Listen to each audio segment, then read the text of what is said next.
We're now joined by Towson head coach Shawn Nadelen. Coach, I'm smiling because it's good to know about games that we think are going to happen on this schedule. It has to feel so good to feel like you have a schedule that you think you know when your first game is and moving on. Absolutely. I'm definitely excited to be, talking to you and to be talking about the upcoming spring schedule. The fact that we've been able to have conversations with other coaches, be able to, and other teams, and be able to schedule out what we think can work for, a spring season. It's just so exciting, exciting for our program. It's exciting for college lacrosse and the lacrosse fans out there, hopefully to, see some action this spring. I mean, the hope for you guys is you are suiting up and ready to go at Virginia a little over 2 weeks from today. That's not a lot of time from when you first get back, and obviously there's so many different protocols you got to go through.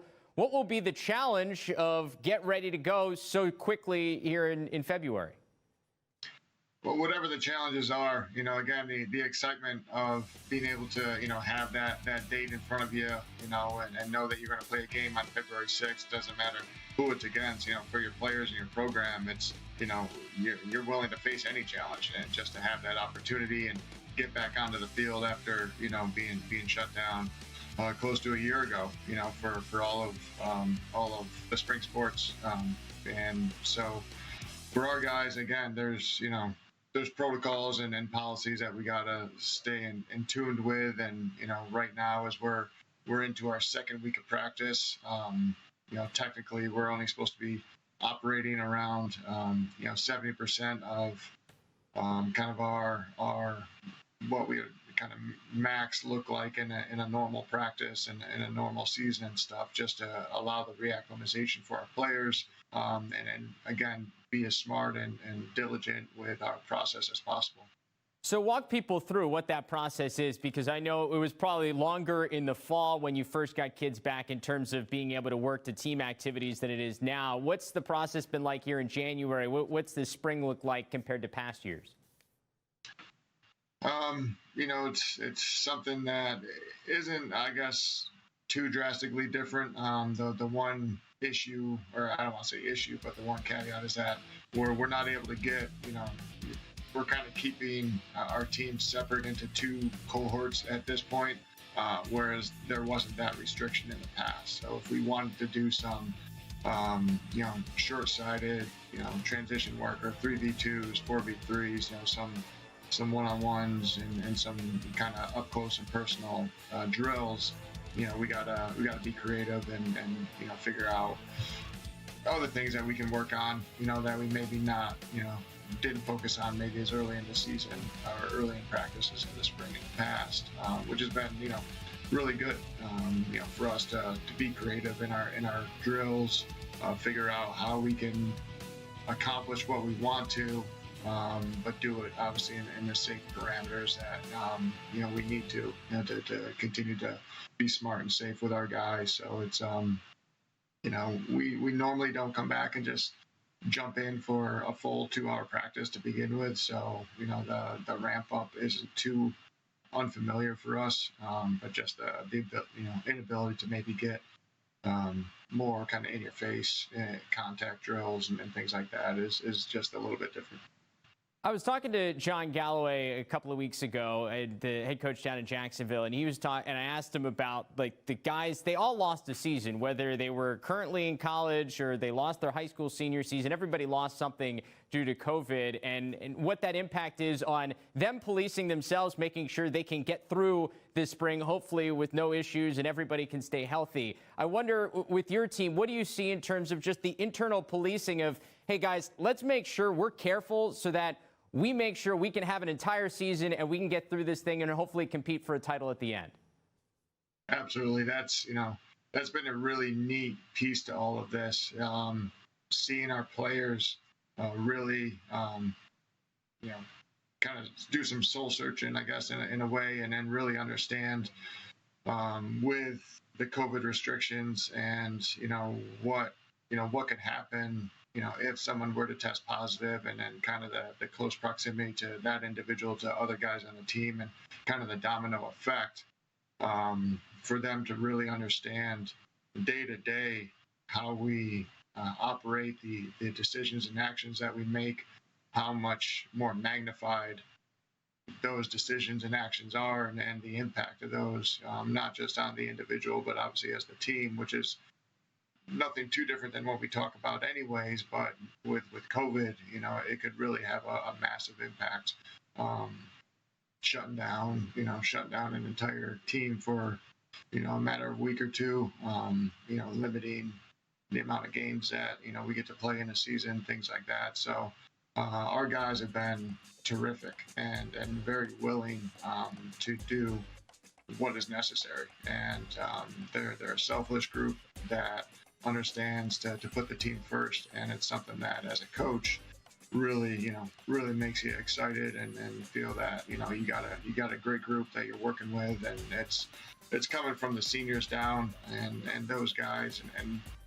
I think some of it's because they're seniors, but I think the other part is that they're just great young men and great leaders and understand how to be, how to act as a team and how to communicate that and how to hold each other accountable in our process each and every day. But there's no doubt they understand the way they act and their decisions and their environments are very important to our process and the ultimate outcome of that. 6 non-conference games is probably about as close to normal as I feel like we can get with everything going on in conferences, tweaking things in terms of conference schedule. How confident are you that we're going to get all 6 of these non-conference games and we're going to go full speed ahead? Well, talking to the other programs and with kind of their testing protocols and stuff, I feel very confident from that perspective. There's obviously many different things that can spring up that cause it not to happen.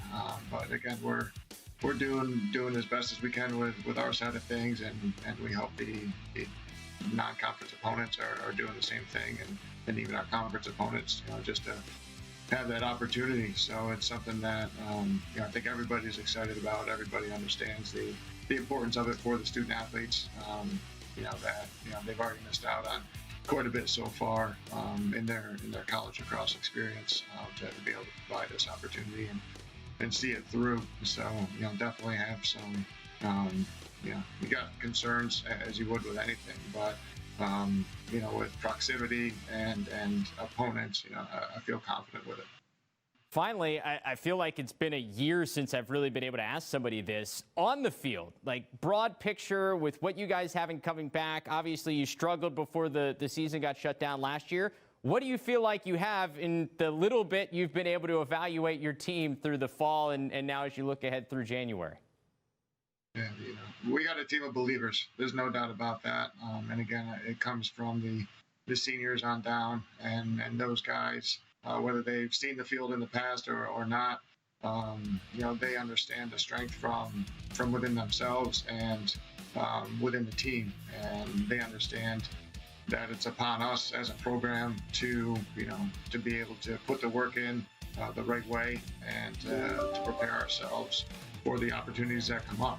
And the only way that we take that on is handling each day as it comes. And as we learned in the fall, you don't know how many days those are going to be, and there could be something that limits you, and you got to press pause, as a program for a little bit and kind of regroup. So, our guys are very much in tune with that, and I know we're going to have some inexperience in different areas, but we also have experience in those areas as well. So it's going to be an interesting mix. We definitely have some guys that are proven to get the job done, but they're going to have to bring some other guys along with them.